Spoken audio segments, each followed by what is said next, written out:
ವೇದಿಕೆಯ ಮೇಲೆ ಉಪಸ್ಥಿತರಾಗಿರುವ ಗಣ್ಯರಿಗೆ ಹಾಗೂ ಶಿಕ್ಷಕರಿಗೆ ನನ್ನ ನಮಸ್ಕಾರಗಳು ಹಾಗೂ ಸ್ವಾತಂತ್ರ್ಯ ದಿನಾಚರಣೆಯ ಶುಭಾಶಯಗಳು. ಇಂದು ಆಗಸ್ಟ್ 15 ಭಾರತಕ್ಕೆ ಸ್ವಾತಂತ್ರ್ಯ ದೊರೆತ ದಿನ.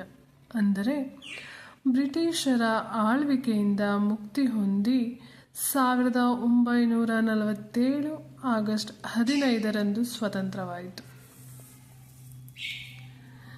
ಇಂದು ನಾವು 80ನೇ ಸ್ವಾತಂತ್ರ್ಯ ದಿನಾಚರಣೆಯನ್ನು ಆಚರಿಸುತ್ತಿದ್ದೇವೆ.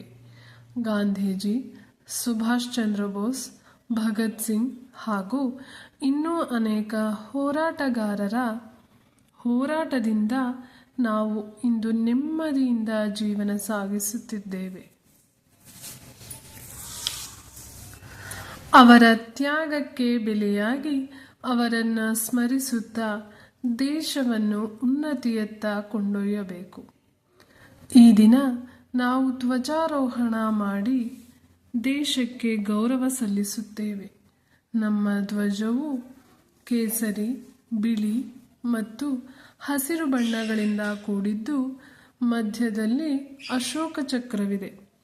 ಕೇಸರಿ ಬಣ್ಣವು ತ್ಯಾಗದ ಸಂಕೇತ, ಬಿಳಿ ಬಣ್ಣವು ಶಾಂತಿಯ ಸಂಕೇತ ಹಾಗೂ ಹಸಿರು ಬಣ್ಣವು ಸಮೃದ್ಧಿಯ ಸಂಕೇತವಾಗಿದೆ.